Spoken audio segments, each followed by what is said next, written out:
So today's Motivational Monday is called Lessons from Mountains. Lessons from Mountains. And I want to share my slides with you. Okay, here you are. I need to adjust my screen for that. Lessons from Mountains. Now, little did Hwee Suan know that she would have to follow her uplines to climb mountains as part of her new skin business. But this is a picture of Jackie, Hwee Suan, and myself in Sichuan. This is Sukunyang Tafeng in 2015. And you can see we've got the old new skin bag there. Okay. This Thursday, 16 mountain tourists will begin a climb to Mt Ararat. Mt Ararat is 5,137 meters high, and it's the highest peak in Turkey. Okay. So this is what a graphic picture generated by ChatGPT DALL-E showing the peak of Mount Ararat. It's going to be snow around there, so we're prepared for that. We started planning for this trip on the 4th of December 2023. That's 9 months earlier, and we've been training and preparing for the climb all this time, nearly a year. Okay. Now, I thought it's a good time to reflect on why people climb mountains and what are some experiences and lessons that may be useful in life from climbing mountains. If you read my book, The Financial Planner's View of MLM, there's a whole chapter down there written by Hwee Suan, who has climbed Mount Kinabalu over 70 times now, where he uses climbing Kinabalu as an analogy to life, as an analogy to doing the network marketing business. Okay. So why do people climb? I thought of a few reasons. Okay, the first is challenge. Second is to conquer nature, to conquer self. Okay. There is this, you want to win over things, okay, and yourself. Then the camaraderie, the companionship, the fellowship of traveling together. There's the journey itself. You know, when you travel to a new place, usually these mountains are in a new country. But then there's the actual trek outdoors, which I love. I love the trek outdoors. There's the up, okay, which is not much fun, and there's the down, which is also not much fun actually, because when you come down, you know you got to go up again. You know, and end of the day, when you get to the summit, you got to come down, which is where for many people a lot of the problems. And then at the end of it, there's the R&R, the rest and recreation. Sometimes we have done the rest and recreation first, which is a good idea because, you know, in a really tough mountain, you are so buggered at the end that you can't even walk, let alone go R&R. And of course, another reason to climb mountains is the personal development, physical development, and of course, the mental development. But I think climbing mountains fulfills a primal desire to go higher. We just want to go higher. And you know what? You see more from high ground than going into a cave, isn't it? You see more from high ground than going into a cave. Now, leaders are learners. You've heard that. Leaders are learners, and they are growing in awareness. They're growing in possibilities. So climbing mountains is the way of the child, curious, want to discover things. And at the same time, it's the journey of the master who is wearing the white belt, okay, learning new things. Now, there's quite a lot involved even for a simple climb. For those of you who climb, you'll identify with me. For those who don't, you probably, agree with me. First of all, there's a commitment. Okay, the first thing is a commitment. You need to fix the date for the climb. Okay, you need to fix that date so that you clear your schedule. And because you need to do the second thing, you need to find a coach. And to me, the coach is the operator, the guide, the person who's gonna take you. So he's got to be free at that time. Okay, and then you've got to there's two parties. Okay, there's the climber and then there's the coach. Then the third thing that's involved in the climb is the conditioning, which is simply the physical training. Okay, doing the long distance trekking, the stairs, Bukit Timah Hill, whatever it is. Then the fourth part of the trip is your comrades. Okay? Who are your team members? So, we want to choose the team that is not necessarily you can get along with, because we decide we can get along with anyone, but people with acceptable capabilities. So if it's a really, really tough mountain that requires rock climbing skills, then obviously you need people who can do rock climbing skills. Okay, you don't have to have everyone at the same level of fitness always, unless you are trying to break a record. But you want to be with people who you will enjoy the trip with. Okay, then fifth thing you need to do is you need to find a carrier. That means the airline. So you book your flights. Okay, make sure that after all that planning, actually you got a seat to get there, because some of these you got to arrive in time. Okay, and then the sixth C is I'm trying to find all C's. Okay, I've got commitment, coach, conditioning, comrades, carrier. The sixth C that encompasses everything is the cornucopia. Okay, CORNUCOPIA. Only Susan would know this word, cornucopia, which is basically everything else. Okay, your equipment. You need to check your condition of the equipment early. Because if your boots have suddenly wear out the week before, new boots take time to break in. So you need to buy your new. Find out that your old boots cannot work anymore and buy your new boots early enough so that you can break it in with some training. And also some items, you need time to order. If they're not available in Singapore, you need time to order. And if it's really, really popular, during the climbing season, and you can't find these items, then you need to order them from overseas. That takes time. Okay, you need to take care of the food. Electrolyte to replace your body salts. You need energy bars or maybe energy gels. You need bring along snacks along the way, just to overcome the boredom of walking endlessly without a treat. You may need some special supplements. Okay, I bring Overdrive, for energy, and you may need some medication, some painkillers, or what we call Dimox for altitude sickness. All these things, you need to. So I classify them under food, and you need to make sure you got the right insurance. Okay, first of all, you need to got insurance, and you get the insurance that covers you for whatever heights.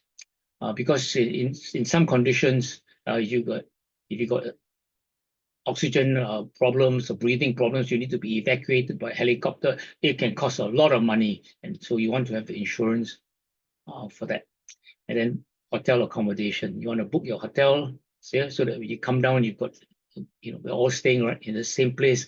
And of course, in the R&R, you want to book restaurants. We travel, when I did Machu Picchu all the way to Peru, and Peru is a food capital. Since you travel all the way there, you want to eat at the best restaurants, and best restaurants are always fully booked up. Okay, so you book months ahead for some of these things. Okay, so these are some of the things that are required. So I'm going to Mount Ararat, arriving in Turkey on Thursday. So, Wednesday night, you'll see us going to the airport and flying SQ to Istanbul and taking internal flight. And I'm actually shivering with anticipation. Okay, I'm pretty cool about things, but I'm actually shivering with anticipation. And there are three reasons why I'm excited. First of all, I just love camping. I just love camping. Some people, when they travel on treks and all that, they want to stay in lodges. I just love sleeping in a tent and eating these meals prepared by the cooks after a long walk. So we always check what are the facilities like, because there was one mountain I climbed with Hwee Suan, and Hwee Suan is the most basic. He's like animal. He's like a yeti. He just needs a fur coat, and off he goes. And he never checks all these things like who are the people. And it was in Indonesia. It was Philippines, Mount Apo, and he had his whole family there, my whole family there. And these people, operators, were not really used to serving people. For meal, we just had white rice. White rice after a cold, wet, miserable day in a small tent that was leaking. So that wasn't much fun. But when we think about it, it makes camping with other people other groups even more fun, Okay, so first of all, I love camping. Second thing, I'll be sharing a tent with Jackie. So my wife is coming with me, and um, I have the privilege of sharing the tent with her. And Jackie really needs a lot of help in such situations. Okay, she's all over the place with things and all that. And so for once, she's dependent on me. So I feel useful, and I don't feel very useful at home. She manages everything. So I'm glad I'm going to be useful. And then the third reason why I'm shivering with anticipation is the uncertainty of the weather. I see some pictures of snow, minus how many degrees and all that. And this uncertainty is exciting, because the question I have is, how will I carry the weather? Okay. Now, what I want to go through now is go through my collection of quotes on the subject of mountains. So I didn't just come up with these quotes while preparing for this. This comes in my special album on mountains, where I've collected this because they mean a lot to me. Okay, they are my favorites that make me enjoy climbing, despite or maybe because of the challenges. So let me share my some of these quotes. Okay, so the first one you see is you see that on my Facebook page. Okay, go as far as you can see, and when you get there, you will see further. So this is what I call the iceberg attitude. Okay, you only see a bit of 10% of I want to lower the water level. I want to see more. Okay, then I have more possibilities, more fun in life. Now, personal growth is a big reason why people climb mountains. And Edmund Hillary said, "It is not the mountain we conquer, but ourselves. It's not the mountain we conquer." So that's about personal growth. This also is about personal growth. Suffer now, summit later. Hwee Suan always likes to quote about that, doing the hard things now so that it becomes easier. It becomes not just you can summit, but you have fun. You can, when you're climbing, you're not half dead. You're enjoying the scenery. Okay, suffer now, summit later. Another quote on personal growth is, every mountaintop is within reach if you just keep climbing. Okay, so most of the time when we train in Singapore, we train for 1 hour, 2 hours, but when we climb, sometimes we climb for 12 hours. So it's just about keep going. Okay, so every mountaintop is within reach if you just keep climbing. Backpacking is the art of knowing what not to take. I like that. When you get this load and you're climbing and climbing and climbing, every ounce suddenly weighs like a ton. Okay, so it's not knowing what to take. And it reminds me of this book we're talking about, 10x is easier than 2x. And one of the ways of doing this is what Dan Sullivan says, going for 10x requires letting go of 80% of your current life.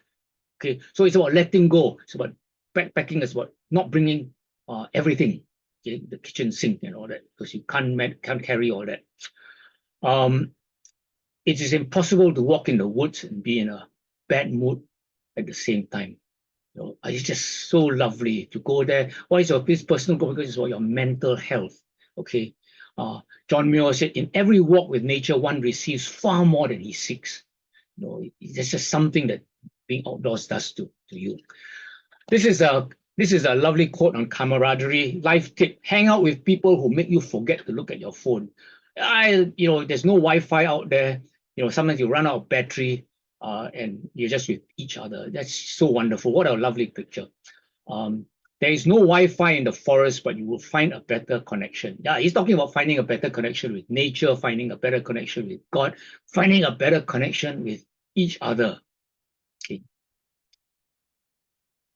Which is more important, asked Big Panda, the journey or the destination? But a tiny dragon says the company. So this is about some lovely quotes on camaraderie. Now, Conrad Anker said, the summit is what drives us, but the climb itself is what matters. And this is what we talk about, the journey. It's the journey rather than the destination. Okay. And here you see, this is we're used to a 5-star hotel, but when you get out there in the outdoors, it's a 5 billion star hotel. It's just so lovely. That's what you see on the journey. After climbing the mountain, you can finally enjoy the view. Okay, that's the theory of it all. Okay? You finally get down, and really when you're up there, the view is beautiful, provided you've got the right equipment, you're warm enough, and you're not totally shacked and you're half dead. Okay, so that's why you got to train. You finally enjoy the view. But what is this about view? I want to share with you what Rene Dalmau said. Okay, awareness. You cannot stay on the summit forever. You have to come down again. So why bother in the first place?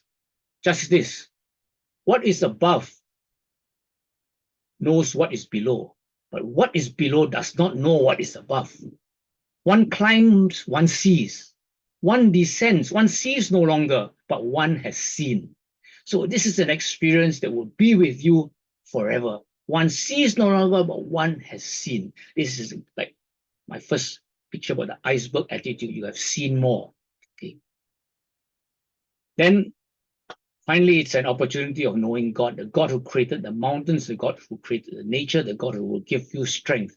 No matter how smooth or how rough this day, God is with us each step of the day. I found this on one mountain climb. I cannot remember which one will remember.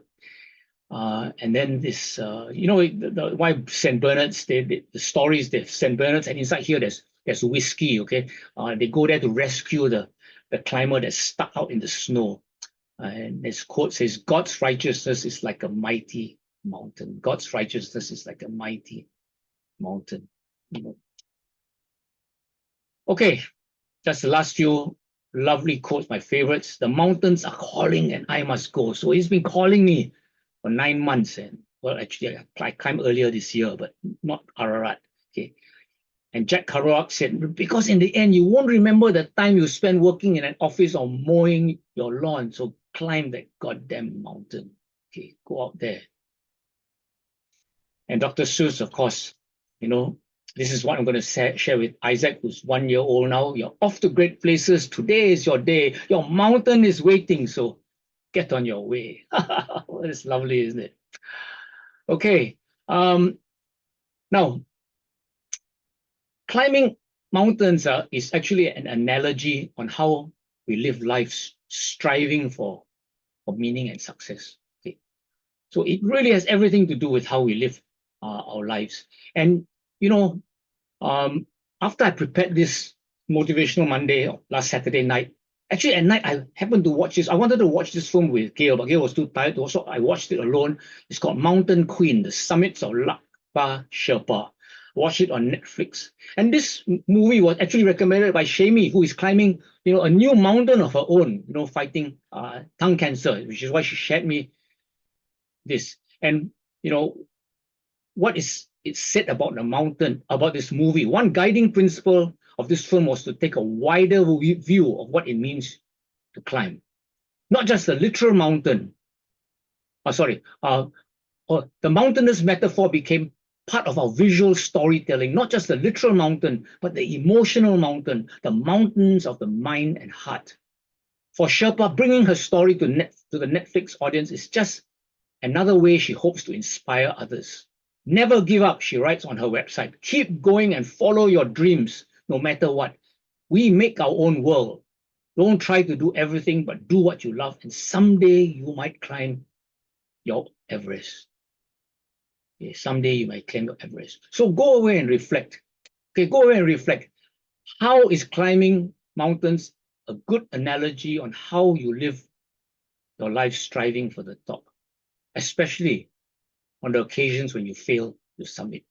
Okay, that's your homework. Go and reflect on this. Okay, so Tuesday tips tomorrow, I believe will be organized by Hwee Suan. Thank you for the time. This will be my last Motivational Monday for, until I come back on the 24th. Next Monday, Hock Seng will be sharing a wonderful topic. Okay, so bye everyone.